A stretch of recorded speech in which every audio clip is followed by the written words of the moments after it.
seguir con nosotros. La doctora de Alba nos decía, hay 5 factores a considerar en la política exterior de los Estados Unidos.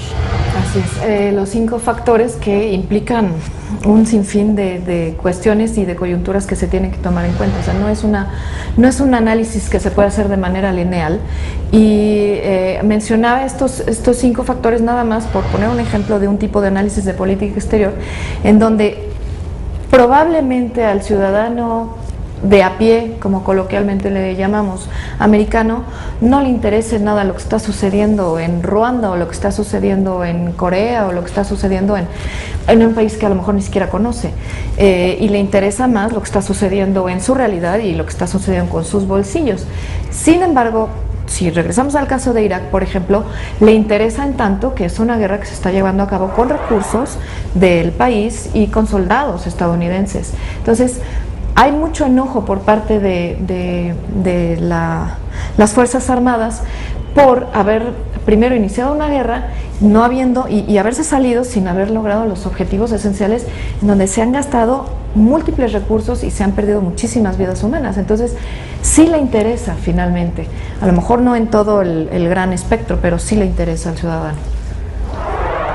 Y hablando del ciudadano de a pie, como dice la doctora, es muy importante que la democracia de Estados Unidos, a pesar de que mencionamos We the People, los fundadores de la nación no le tienen la confianza a las masas. Entonces, por eso somos una democracia representativa y no una democracia popular, lo cual permite que la voluntad del pueblo sea de elegir tanto los miembros de la Cámara de Diputados como a los senadores, como al presidente, pero no en forma popular en todas partes, solamente los senadores y diputados, para poder filtrar, y por medio de los representantes, donde vemos que han salido grandes estadistas, grandes pensadores y otros pésimos. Pero esa mezcla es lo que nos lleva a no tener una política exterior, porque independientemente de que veamos un vacío ahorita bajo Barack Obama, porque su preocupación realmente es doméstica, para él la política exterior es una distracción de lo que él quería lograr en Estados Unidos. Pero realmente en Estados Unidos nunca ha habido una política exterior a largo plazo. Si tenemos una visión de 3 años, de 5 años, el Pentágono es de los mejores, el Departamento de Estado, olvídate. Entonces, muchas veces sencillamente es una política reactiva a la situación y tratamos de ir midiendo y ser un poquito más responsables, pero aún no llegamos a eso. Pero eso mucho también es de acuerdo con su impacto doméstico. Sí, por eso. Digo. Y es con frecuencia del impacto electoral. Sí, pero tomemos en cuenta que hay tipos diferentes de decisiones en política internacional. Tenemos las macrodecisiones, las microdecisiones y las decisiones en crisis. Entonces, las macrodecisiones vienen de una política bien estructurada a largo plazo que indica, por ejemplo, bueno, nosotros queremos ser un país que vaya hacia este camino y que gaste en defensa tanto y que tenga una economía de este tipo, que son las grandes bases de una nación. Perdón, doctora, a ver, en términos académicos, yo recuerdo haber leído en algún lugar que los Estados Unidos no tuvieron problema alguno en tener por lo menos una meta común. Pudieron haber variado en las rutas, valga la expresión, pero había una meta común en términos de la política de Guerra Fría. Había un acuerdo general, podría haber detalles en términos de desacuerdo, pero básicamente era un acuerdo, y que ese acuerdo se rompió al final de la Guerra Fría, ¿correcto? Sí, correcto. ¿Es parte, lo que estamos viendo hoy, es parte de esa falta de acuerdo o es aparte de? La amenaza es diferente. La Guerra Fría era la amenaza nuclear, eso nos unía de alguna forma. Hoy en día la comisión del 11 de septiembre anunció apenas ayer que ya estamos otra vez a la deriva y no nos estamos protegiendo. Hace años que están a la deriva. Sí, pero digamos fue el pronunciamiento oficial de la comisión del 11 de septiembre, ayer o antier, de que estamos totalmente desprotegidos. ¿En qué sentido? De que no estamos prestando atención a los movimientos de inteligencia, que estamos dando lugar a otro ataque, no igual, pero similar al 11 de septiembre, dentro de Estados Unidos. Yo creo que desde el fin de la Guerra Fría, que a todo el mundo toma por sorpresa, le ha costado mucho al mundo volver a redefinir sus posiciones y sus políticas.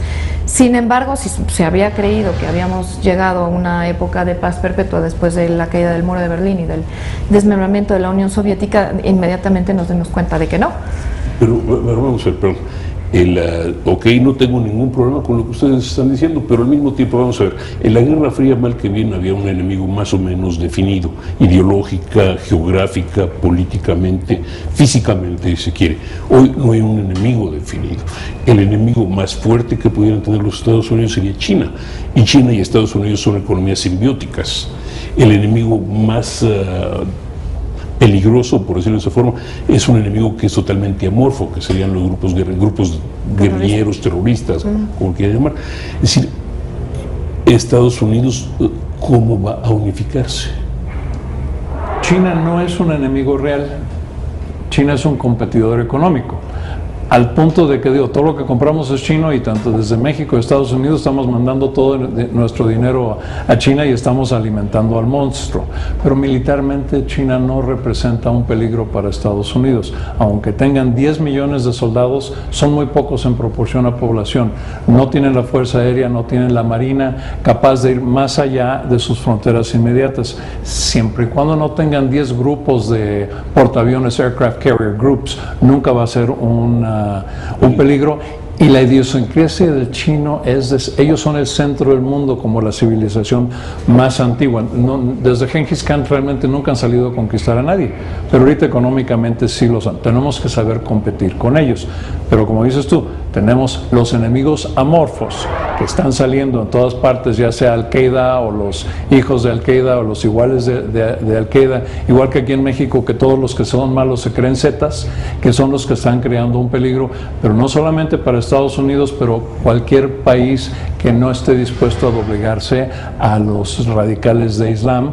Y ahí es donde tenemos que unirnos, pero aún así falta unificación, y lo vemos ahorita con el problema de Rusia y Ucrania, donde los intereses de Europa están siendo más intereses que el problema entre Rusia y Ucrania. Y también lo vemos con el problema de Snowden y todas las filtraciones de escuchas que se hacen por parte del gobierno de Estados Unidos, en tanto que se supone que son hechas para prevenir algún tipo de ataque terrorista, tipo del 11 de septiembre. Entonces, no hay un enemigo que sea claro. Otra de los pilares de campaña de política exterior de Obama fue justamente ir atrás y terminar con Al-Qaeda, y eso tampoco ha sucedido, porque tampoco es un movimiento que se pueda apagar y quitar del mapa por simplemente haber matado a Osama Bin Laden. Entonces, uno de los grandes cambios que enfrentó el mundo después del fin de la Guerra Fría es que antes eran los conflictos entre estados, y ahora los conflictos no son tanto entre estados. Antes tenemos el ejemplo de Ucrania y Rusia, pero son dentro de los estados y son con elementos que los estados no pueden muchas veces controlar. ¿Los partidos del TEC contra el califato islámico? Más o menos, más o menos. Digo, hay grupos radicales en todas partes que crean más dificultades en poder llevar acuerdos políticos. Y esos son domésticos. Y esos son domésticos. Y en Estados Unidos es lo que se está viviendo. Es decir, vamos, al margen de lo que se piensa, Estados Unidos es un país democrático, un país donde cada grupo, donde los grupos tienen derecho a sus opiniones y las expresan y tratan de hacerlas valer. Entonces tenemos grupos en Estados Unidos que son multivalentes, porque ahí lo mismo están los famosos partidos del T, que están los grupos liberales y grupos no tan liberales, o grupos de centro, etcétera, y judíos, árabes, latinos, negros, etcétera. Entonces, ¿qué se necesita para que haya una política exterior de Estados Unidos? ¿Otro gran enemigo? No, y te garantizo que no va a cambiar gran cosa. Y ahorita creo que muchos estamos esperando, y yo como republicano estoy haciendo, que desaparezca Barack Obama, o que por lo menos en esta elección, como lo predijo el Washington Post ayer en la mañana, sean 52 senadores republicanos y 46 demócratas, porque eso va por lo menos a neutralizar el pleito que tenemos ahorita y poner en foco. Pero creo que estamos buscando al nuevo presidente dentro de 3 años, que esperamos sea un líder real, demócrata o republicano. No importa, ahí sí no importa, porque hay demócratas muy buenos que serían grandes líderes del país, independiente. Nombres. No, porque todavía no me Se quema. aventuro eso. Digo, pero puedo nombrar nombres históricos como Truman, el mismo Bill Clinton, a quien yo hice campaña en contra de él con muchos otros, pero él fue un buen presidente en la suma total. Entonces sí vamos viendo personajes que, sin importar el partido, la oficina de la presidencia los moldea y llegan a tomar las decisiones necesarias para guiar al país. Es el vacío que nos enfrentamos ahorita. Y de todas maneras estamos hablando de una estructura de un país que es completamente institucional y de división de poderes. O sea, el Ejecutivo tiene sus prerrogativas, el Congreso tiene las suyas. Entonces, ahorita se ve, desde mi punto de vista, una gran ausencia por parte del Ejecutivo en la mayoría de los conflictos que hay en el mundo. Entonces, el presidente Obama se ha decidido ocupar de otros asuntos porque a lo mejor, no sé, el tema internacional o lo rebasa o algo sucede que en la crisis de los niños migrantes con Centroamérica, va a la frontera, no va a visitar, en Ucrania, bueno, pone sanciones, pero eso claramente no llega a ningún lado. Están también chantajeando a Francia de que empiece también a endurecer las sanciones por la demanda que existe con PNB Paribas contra Rusia. Es decir, no hay una política exterior coherente por parte del Ejecutivo. Y eso pues desdibuja mucho el poderío de Estados Unidos. Pero yo diría, perdón, es decir, yo diría que estoy de acuerdo que no hay una política coherente de parte del Ejecutivo, pero digamos que el Congreso tampoco ayuda.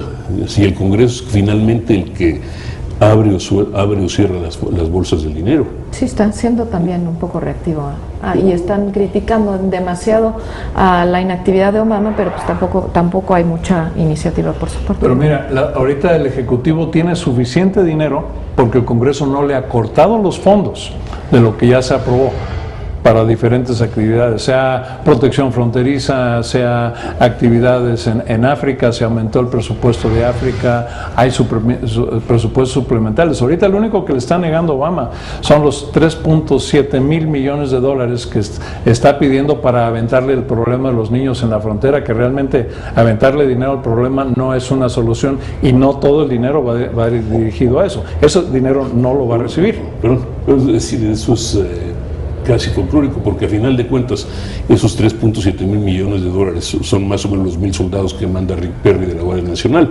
Es decir, son simbólicos. Sí, pero mira, hay que entender quién es la Guardia Nacional. La Guardia Nacional, en su función estatal, son sencillamente apoyo al gobernador. No tienen derecho de arrestar a nadie, dispararle a nadie, sencillamente hacen bulto. Y son pagados en un sueldo del presupuesto del Estado, no federal. Pero bueno, ahí, ¿cómo se llama? Pero Rick Perry estaba allí esperando ayer que el gobierno federal le apoyara con 12 millones de dólares. Pero bueno, es otro negocio. Podemos seguir discutiendo esto durante 47 programas más sin llegar a una conclusión específica. Doctora de Alba, muchísimas gracias. Muchas gracias. Coronel Rojo, muchísimas gracias. Y a ustedes les agradezco su presencia y los espero la próxima semana en otra edición del Foro de Análisis Global de Excelsior. Te invitamos a seguir cuestionando la información con los siguientes videos.